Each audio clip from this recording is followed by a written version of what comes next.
I'm Rick Harp. This is your APTN News Brief for Friday, January 5th. The Piikani Nation in southern Alberta has declared a state of emergency after a series of drug-related deaths. And the Blackfoot community near Lethbridge has been hit hard of late, with 4 fatalities over 7 days linked to opioids. In a statement, Chief Troy Knowlton says the declaration will provide Piikani with additional resources for emergencies and addiction treatment. Knowlton says the nation will work with RCMP to pursue gang members and traffickers he believes are responsible for bringing drugs into the community. Noting grief and mental health counseling are available to those who need it, he added opioids are possibly Canada's biggest public policy challenge. Ontario's police watchdog has launched an investigation following the death of a 21-year-old Thunder Bay woman.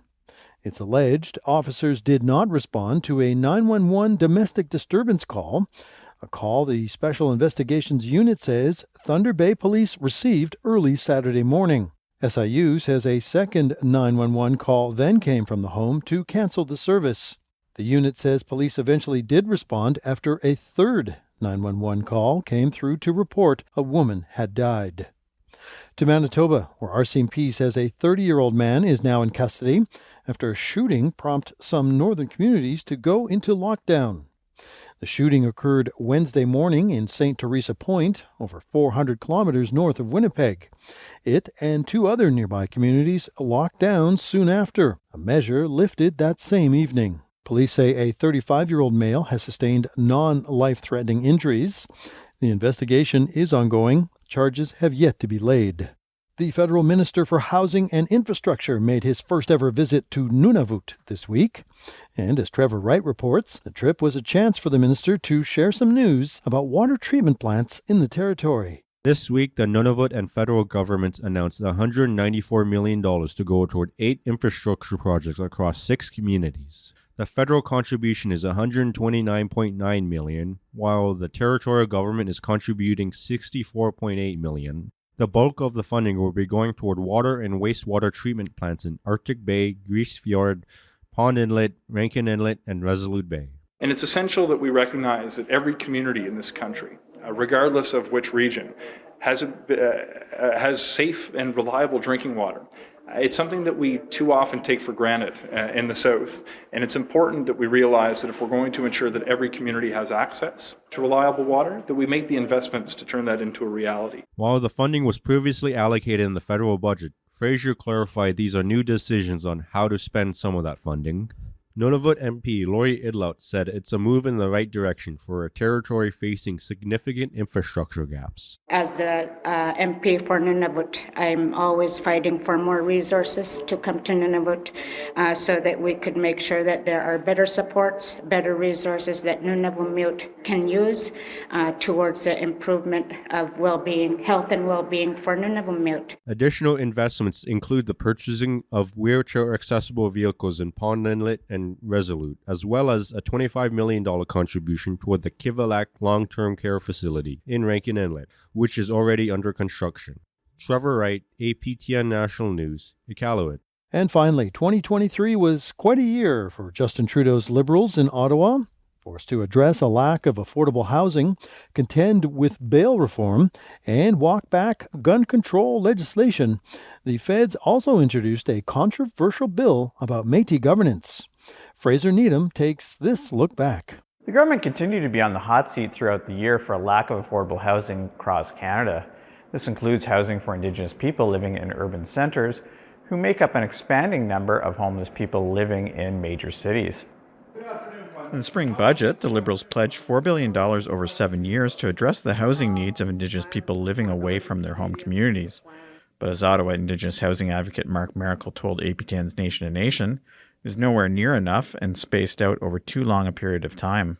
But I think it's safe to say that we won't see that money allocated to urban housing interests, certainly in the short term, and I wouldn't expect this government to survive long enough to realize their commitment of $4.1 billion, that even that is not a full commitment to the need that exists. The government was also under pressure to tighten up its bail regulations. after an OPP officer was allegedly shot and killed by First Nations man on bail in southern Ontario at the end of 2022. Justice advocates complained a new Bill C-48 will only further target Indigenous people who are already grossly overrepresented in the prison system. But at a press conference in May, then Justice Minister David Lametti said the legislation shouldn't affect the consideration of Gladue factors when granting bail. It should not, in the sense that Gladue factors are applied at bail hearings, but it does not change the fundamental premise of bail, which is you have a right to bail unless you are a threat to flee, unless you're a threat to public safety, or if the administration if the confidence of the justice system will be brought into question. Liberals were also forced to abandon amendments to their Bill C-21 gun control legislation after criticism of an attempt to ban all assault-style rifles unfairly targeted law-abiding gun owners, including Indigenous hunters. The NDP was one of the parties against the amendments, and here's what Nunavut MP Laurie Idlot had to say after they were dropped. We've helped to make sure that we're refocusing what the intent of C-21 was, which is to fight gang violence in urban centers, focusing on handguns and military-style weapons. Another big point of contention was the introduction of Bill C-53. If passed, it will formally recognize Métis nations of Alberta, Saskatchewan, and Ontario as self-governing entities. A number of First Nations in Ontario do not see the MNO as a legitimate organization and fear Bill C-53 will be used to obtain land, hunting, and treaty rights in their traditional territories. At a rally against the bill on Parliament Hill in September, here's what Nipissing First Nation Chief Scott McLeod had to say. It recognizes a Métis presence in our territories that historically have never been there, and really, when you dig deep, the due diligence for determining who is a Métis person has not been done. Nevertheless, in a year-end interview with Nation to Nation, Crown Indigenous Relations Minister insisted the legislation does not include land or harvesting rights. But for the purpose of this legislation, it does not in any way extend the rights to land or harvesting rights. And I don't know how else I could be clear on this, because the legislation itself is very narrow in scope. So it talks about the governance of the Métis in these three jurisdictions. The Assembly of First Nations also faced its fair share of challenges in 2023. After more than a year of infighting, National Chief Roseanne Archibald was formally ousted at the AFN Assembly in Halifax in July. This after an external report alleged Archibald harassed AFN staff.